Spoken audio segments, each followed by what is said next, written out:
Farooq. I'm a PhD student of second year doing my PhD in renewable energy system from Heriot-Watt University, UK. As the previous presentation was very interested as well, they have given a future work of continuing for the upgradation of biogas. So I have some solution like that because my presentation is about the upgradation of biogas into biomethane by some regenerative methods. So this is the outline of my presentation, introduction, experimental setup, which I have developed on a lab scale. I have developed a pilot plant scale. I will show you later. Material and methods, result and discussion, conclusions, and acknowledgements. So basically, biogas is a carbonless fuel, which is very much important for the energy generation. And I am focusing towards the UK natural gas grid energy production, right? So I have taken all the data with respect to the UK and specific input which I am taking for my pilot plant scale. That is basically I am taking with respect to UK and Pakistan as well. I am originally from Pakistan, so there are a lot of resources available for the biogas upgradation. There is a lot of resources of biogas over there. So main objective is to go there after my PhD and to work for the upgradation of biogas. And currently in UK there is around about 50% potential to generate the biomethane from biogas. So the main problem with the biogas is like removal of CO2 and hydrogen sulfide. Although hydrogen sulfide is in very, very little, like up to maximum 1% of biogas, but it's very toxic and its removal is very expensive and dangerous as well. Recently, after 2011-12, UK government has established or promoting the culture of promoting the people to generate the biogas, to convert the biogas into biomethane. So basically previously what was happened, people were upgrading biogas and using as a CHP application, combined heat and power application. And there was a less potential towards the production of biomethane. So now government has introduced a RHI scheme, which is Renewable Heat Incentive Scheme, and they are giving incentive to the stakeholders depending on the size of the biogas plant to convert that biogas towards the biomethane by purification methods. That's why it's a very strong potential drive towards the production of biomethane. So there are a number of methods and techniques which are already established. There are absorption, permeation, and cryogenic. And there are very commonly used method for biogas upgradation is water washing system, which our normal industry practices as well. And on the right side, there are some pros and cons of every method. Activated carbon, this is a physical adsorption method.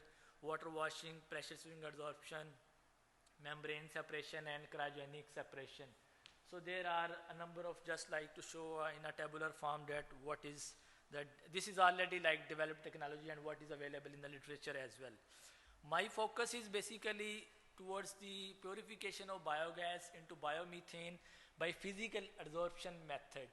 And I am using activated carbon for the material for the adsorption, which is very good, which has very good adsorption capacity as well. Although this technique is already established and very well practiced by the current industry as well. So what is my contribution? I am introducing, you can say, a novelty in the method by introducing some low voltage current and by adding some conductivity with the activated carbon. Although the current industry practices, they will just take the benefit of activated carbon because it's very cheap. So they use the activated carbon for the adsorption of CO2 and hydrogen sulfide from biogas, and after adsorption they just dispose of it, and this is adding in the environment, which is becoming polluted as well. So I am working, I have 4 or 5 different objectives of my PhD. One is to remove CO2, second one is to remove H2S, third one is to, so when we are doing the adsorption mechanism, there is definitely we require desorption as well. So to continue with the next adsorption. So to increase the adsorption time and to decrease the desorption time, I will show you in the coming slides. This presentation is particularly focused on the reduction in the desorption time of the physical adsorption method by applying some electric potential system, and I'm using a very simple charge carrier. So these are some preliminary experiments, or you can say the material data properties, which I just analyzed. Like I am using 3 different samples, and this is the like we normally do the CHN analysis for knowing that how much carbon is actually in the activated carbon sample, just to showcase you. And similarly, these are some surface area analysis just to check that how strong is the activated carbon is very porous material, which is helpful because then these gases find the places to get absorbed in the activated carbon. That's why the activated carbon is very unique for the adsorption capacities of both carbon dioxide and hydrogen sulfide as well. This is a typical graph for the which is showing the adsorption capacity of my samples. I have 3 samples which I'm using in my PhD, and I have conducted these 3 samples on a TGA analysis on 3 different temperatures. So normally the AD, anaerobic digestion, basically biogas is being produced from the AD system, right? So the AD normal temperature is about 45, around 40 to 50, yeah.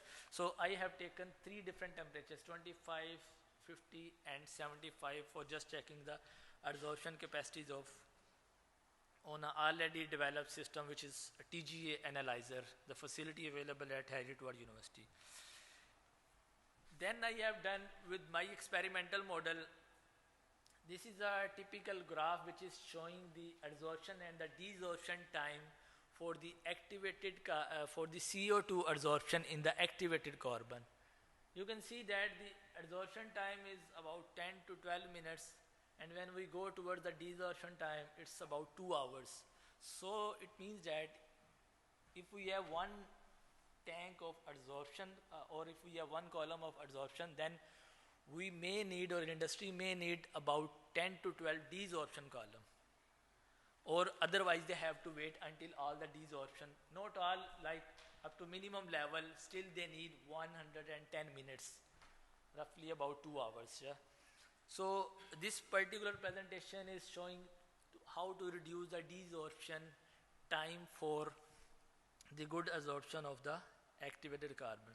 So I have just compared on the basic level that this is the TGA analysis which was the available facility, and I did the adsorption calculations, which is giving about 5.5 milligram per gram of activated carbon adsorption in the CO2 is absorbing in the activated carbon. And similarly RIG, which is my experimental setup which I have shown you in the earlier slides, so that was roughly equal. On the facility it was 5.5, and with my experimental it was 5.39 milligram per gram. And then basically what I did, actually I apply small voltages, as you can see there are 4 different curves, and this can be shown very clearly from here. So what I did, I applied a very little voltages. First of all, like did with the 0 volt. If you see, when the voltages are 0, my desorption time was about 123.7 minutes, right? And when we apply very little voltages of 10 volts, it goes decrease up to 117 minutes. And similarly on 20 volt, it comes around 115 minutes, and subsequently it reduced to 111 minutes when we apply 30 volt. Unfortunately, I have because I am measuring all the gas through the mass chromatography system. So I have mass spectrometer with me. I cannot use high voltage system.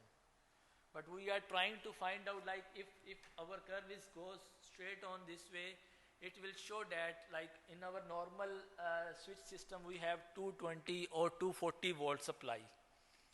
So if we supply normal voltages of the line which is coming from the system, and then our desorption time will be reduced up to 10 minutes as well. So so as compared to when we have 10 minutes absorption time, then we have 10-minute desorption time, which is very much balanced situation as well. And we got very good results as well. So just to conclude my this particular presentation, that this particular method is very economically viable because activated carbon is very cheap, and what we are doing, just supplying the simple voltage, is very low voltage mechanism, and this result in lower capital and operating cost, because the other method which are available, I have shown you earlier, the cryogenic method or water washing system, they need a lot of capital cost, right? And similarly, this is very safe and environmental friendly, because when we are absorbing hydrogen sulfide, when we are saying, and we are disposing of in the environment. So what I will be doing, I will be putting potential, and I will be adding some conductive polymers in my activated carbon. They will just react with the hydrogen sulfide, and they will separate it, and I will then devise some mechanism to separate the sulfur, right? And we can solve that as well. So it will become more economic viable and environmental friendly as well. And it can replace up to 20% of the operational expenditure of the conversion of biogas into biomethane. And similarly, this method can be like, after getting complete result, we will show to the industrial systems just to operate on the integration level, like, because I'm just using the pilot plant scale level. And the next step is, because I am doing all the experimental stuff, so our group is also involved in some modeling which is already available as well. So this is our next step, to just check by some modeling techniques to verify the experimental results, to reduce the desorption time, and subsequently for the other steps and objectives of my PhD as well. So this is all about my presentation, and I'm very thankful to the University of Engineering and Technology, Lahore, Pakistan. They funded me for the PhD, and for this particular conference, Heriot-Watt University has provided me the funds, and I really appreciate their contribution for this one. These are the references which I have taken for the. Thank you very much. If you have any questions, you can ask.